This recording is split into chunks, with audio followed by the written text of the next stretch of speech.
স্বজনরা আমাদের চণ্ডী অঞ্চল তৃণমূল কংগ্রেসের সভাপতি স্বজন মিত্র উপস্থিত আছে আমাদের এই চড়ার মাঠ 2 নম্বর হতে।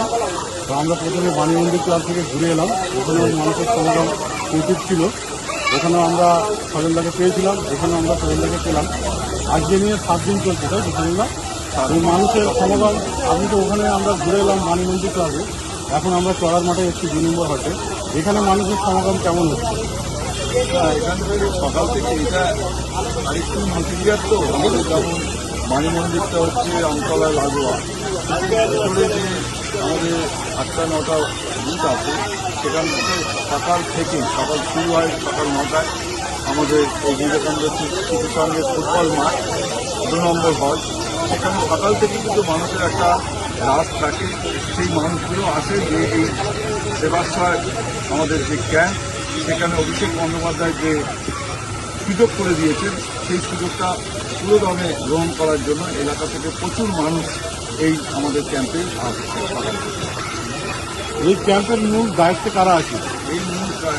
এই ক্যাম্পের মূল দায়িত্বে আছে দীপঙ্কর আছে, বাপন আছে, আমাদের হাবিবা আছে, আর আমাদের নজিবর আছে, এবং আমাদের বুথের সভাপতি যারা আছেন বিশেষ করে সৌভিক আছে, সুব্রত আছে, আমাদের বেকা আছে সদস্য, দীপঙ্করা আছে, আমাদের মুন্নারা আছে, আমাদের মনীষা সদস্য আছে, সবাই এই আশেপাশের যতগুলো বুথ সেই বুথের সভাপতি এবং বুথের সদস্য এবং দিবাকর আছে।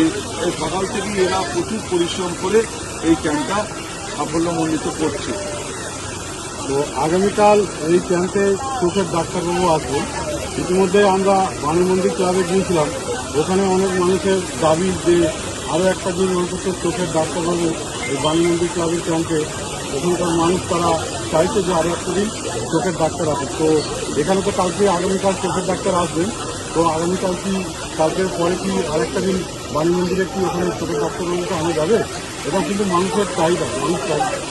না দেখুন, প্রথম দিন থেকেই যখন ক্যাম্প শুরু হয় সেদিন থেকেই বিশেষ করে বয়স্কদের 60 আপ যাদের হয়ে গেছে তাদের একটা চোখের প্রবলেম আছে। তো চোখের প্রবলেমের যে পেশেন্টগুলো তাদের জন্য আমাদের প্রথম দিকে আমরা ব্যবস্থা করতে পারিনি, কিন্তু আমরা আমাদের এই ক্যাম্পগুলো ঘুরে ঘুরে যে ডিম্যান্ড আমরা দেখলাম যে চোখের ডাক্তারবাবু কিন্তু অবশ্যই প্রয়োজন, এবং আমরা আমাদের ঊর্ধ্বতন কর্তৃপক্ষ বিশেষ করে আমাদের প্রিয় সাংসদ অভিষেক বন্দ্যোপাধ্যায় আত্মসহায়ক, যিনি কালকেও এসেছিলেন সুমিত রয়, তিনি আমাদের সঙ্গে কথা বলেছে। আমরা তাকে সবাই মিলে আমরা তার কাছে ডিমান্ড করেছি যে এই আমাদের চণ্ডী অঞ্চলে যে 3টে ক্যাম্প চলছে সেই 3টে ক্যাম্পে কিন্তু চোখের ডাক্তারও লাগবে, এবং চোখের চিকিৎসার জন্য বহু মানুষ এসে জিজ্ঞাসা করছে এবং তাদেরকে একটা সুব্যবস্থা করে দিতে হবে। তো আমরা বলার পরেই গতকাল এসেছিলেন উনি এই ক্যাম্পেই, আমিও ছিলাম, আমাদের এখানে যারা আছেন সবাই ছিলেন। তো সেখানে কিন্তু উনি কথা দিয়েছিলেন ঠিক আছে আগামীকাল আমরা এই ক্যাম্পেও দেবো বলে। গতকাল আজকে দিয়েছে শ্রীপালনপুরের যে ক্যাম্পটা আমাদের হচ্ছে ফুটবল মাঠে, সেই ক্যাম্পে কিন্তু আজকে চোখের ডাক্তারও বসেছে। তো সকাল থেকেই চোখের ডাক্তার ওখানে চোখের চিকিৎসা করছে এবং আগামীকাল এখানে চিকিৎসাও করবে।